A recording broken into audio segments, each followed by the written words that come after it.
дуэт из Улан-Удэ. Зарикто и Нона Тагачиевы с песней «Букет из белых роз».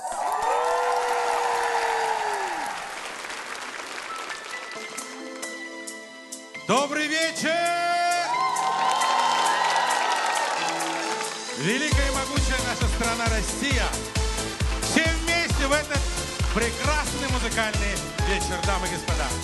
Громче и вместе с нами!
А теперь все вместе, девчонки, мальчишки, дорогие дамы и господа, давайте потанцуем, вспомним наши 90-е годы.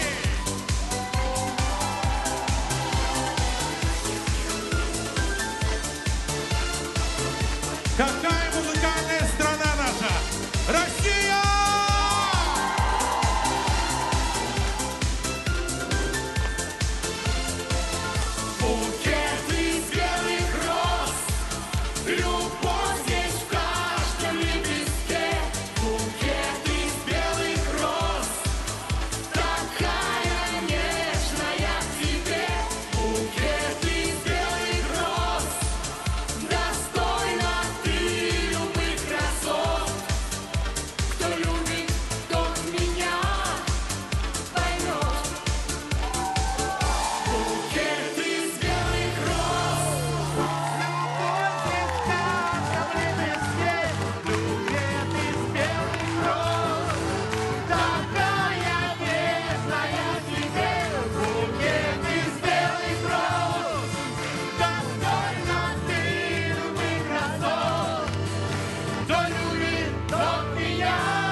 Сразу видно, что в вашей жизни самая дорогая, красивая белая роза рядышком с вами. Да. А какое красивое платье! Нона вообще невероятное!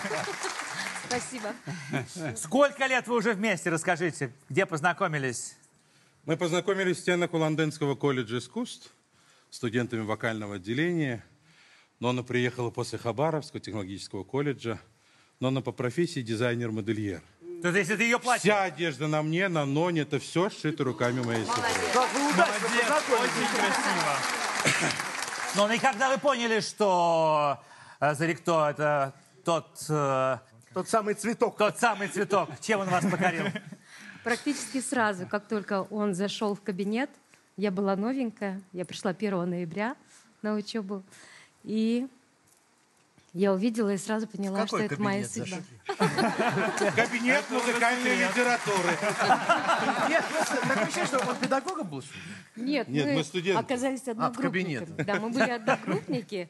Просто мои родители, они не очень хотели, чтобы я пела. И почему 1 ноября? Потому что вот я пыталась доказать родителям, что я привезла вам один диплом, я теперь модельер, у меня есть профессия, которую я могу зарабатывать. И теперь я хочу получить ту профессию, которую хочу. Хочу петь. Конечно, мама была против и говорила, ни в коем случае никакой певицы. Так позорить нашу семью нельзя. Неправда, вы там и там очень хороши. Да, ну, а папа сказал, пусть попробует, у нее все равно ничего не получится. И вот в 97 году, в год, когда мы познакомились с Ноночкой, мы создали вот свой коллектив, и вот с тех пор мы вместе. Уже 28 лет уже будет вместе. Если честно, вся редакция обсуждает какой-то невероятный ваш перстень. Они говорят, что Киркоров обзавидуется, если увидит. А у него там их 3 или 4. Ну, вообще, Нет, по здесь- браслетам взял, меня победил в 3 секунды. Это точно. Любого артиста, вы же прекрасно понимаете, чтобы отвлекать внимание от собственной персоны, пусть смотрит на красивое украшение. Я очень люблю алюминий. Чистосердечная. Но и мне сказали, что цифра 7 какая-то особенная в вашей жизни. Цифра особенная, поскольку я родился 7 числа 7 месяца в 1977 году. У меня вся дата рождения, одни семерки. Соответственно, мы познакомились с Ноной в 97 году. И цифра 7 для меня какая-то она особенная. Давайте перенесемся в село Верхняя Иволга, где стоит знаменитый Датсан, и это центр российского буддизма, где прошло ваше детство. Внимание.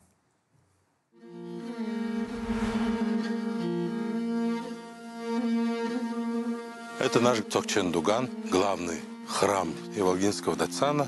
Это место силы наших предков, центр буддизма России. Когда мы приходим в храм, в первую очередь проходим молитвенный круг. В нем ты делаешь все, молишься, благодаришь. Это далга, подношение к божествам. В основу ставится хлеб, обычно у бурят, и все сладости. Зеленый и белый тар – это 2 богини, которые охраняют всю нашу землю. Когда ты молишься 2 богам, они имеют свойство мгновенной помощи. В нашем Иволгинском Датсане один из самых больших статуй Будды Шакьямуни. Я каждый раз молюсь в первую очередь за здоровье своей мамы, за здоровье своих родных и близких. Когда у нас есть определенные просьбы, молитвы, мы делаем простирание. Особенное простирание у людей 108 раз. Ну, вы же понимаете, что это не такое простое физическое действие. 108 раз. Это уже как тренажер ума, души и сердца. Мы едем в Москву на передачу Малахова. Пожалуйста, можно оберег? Оберег Саган Шухурте для дома, для семьи. Этот. Байрла, Мурго. Андрей, намоленный нашими монахами, буддистами, самый сильный оберег для вашего дома, для вашей семьи из Священной Республики Бурятия. Это дворец Хамбалама Дашидаржоя Тыгилова, который покинул наш мир в 27 году. 75 лет Хамбалама находился под землей и завещал его поднять ровно через 75 лет. Святыня для всего нашего бурятского народа, поскольку он покинул духом своим этот мир, но тело осталось. Оно живое. Температура тела каждый день 36,6 градусов. Это место, это аллея, где буддисты наши, верующие, вывешивают ежегодно в начале года свой химоринг, своего коня удачи. Я думаю, что творчество – это и есть наша религия. Не зря говорят, в песне душа народа.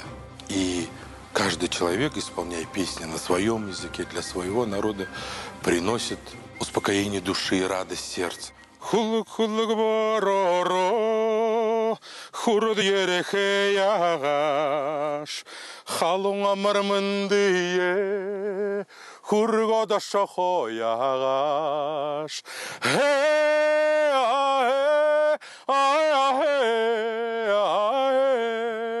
Халың мамыр міндие, хургода шахоягаш. Вы рассказали про вот этот датсан, и у нас была передача, кстати, и там 2 раза в день или раз в день есть монах, который записывает, он слышит голос. Мысли. Да. Есть специальные люди, которые расшифровывают потом эти предсказания. Это все очень интересно. И вот сегодня я привез подарок вместе с Ноночкой. Это оберег, который намолен нашими ламами. Каждая ниточка, намотанная вот на этот квадрат, это является молитвой за благополучие. Вы большой, великий человек, Андрей, для нашего народа, для всей нашей России. И поэтому хочется пожелать вам здоровья. И пусть этот Бог будет оберегать вас, вашу семью, ваш дом. Долгих вам лет жизни. И, пользуясь случаем, я хочу выразить огромную благодарность всей бригаде. Вот когда переступаешь порог вашего павильона, вот столько доброты в каждом человеке. Каждый оператор, каждая встречающая группа, все наши продюсеры, все наши... Вот, знаете, это какая-то особенная атмосфера. Вот этого не хватает в нашей жизни. И так как мы сегодня встречаем, такое ощущение, как будто мы попадаем просто на песню года. Помните, да, раньше Роза Рымбаева, Надежда Чепрага, вот все наши звезды. И вот сегодня в вашей передаче мы ощущаем эту мощь нашей великой страны. Но вы сегодня прямо удивили нас. Спасибо Андрей, огромное. здесь еще сладости для всей команды. О, спасибо. Они у нас сластеные. Да. И, конечно, хочется сказать огромное спасибо и передать привет, если это возможно. Конечно. В 2019 году, когда на планету пришел ковид, я попал в очень сложную ситуацию. Я был месяц в коме, и Нонна Валиджанна позвонила нашему Хамбаламе и попросила помощи. Нонна. Да, когда уже врачи сказали, что осталось 1-2 дня жить, и осталось только вам молиться. Я подумала, нет, конечно, я не чувствую, что осталось ему столько жить. И я позвонила нашему Хамбаламе, и вот с этого момента, оказывается, во всех датсанах мира все ламы, наши буряты, все ламы, даже в Японии говорят, в Америке все ламы, в Индии все молились и начинали молитвы с имени Зарикто. То есть вот таким образом. И хочется сказать, я был сегодня удивлен и поражен. Много лет я сидел и наблюдал на экранах вот все спортивные мероприятия. И вот Светлану Хоркину я смотрел особенно. Я болел за нее всегда. Держал кулачки. Да. Спасибо большое. И, конечно, народ не простит бурятский, если мы не споем бурятскую песню. И вот сегодня мы споем «Удер-бури». Это песня на стихи и музыку Ольги Тангатовой, землячки моей Нонны, Забайкальский край. Удер-бури-бури, анандам ниш, уни-бури-бури, зудындым ниш, хойырларыш-ларыш, атхок шахар, халкы зурхыш, шагнак шахар. Зудындым не харагдаш, зуркындым не харагдаш, золте жаргылте, бэптида. Зудындым не харагдаш, зуркындым не харагдаш, золте жаргылте, бэптида. Богат, красив и мудрый наш народ. Друзей прекрасных много есть у нас. И колыбель золотая наша здесь. Цвети, процветай, великая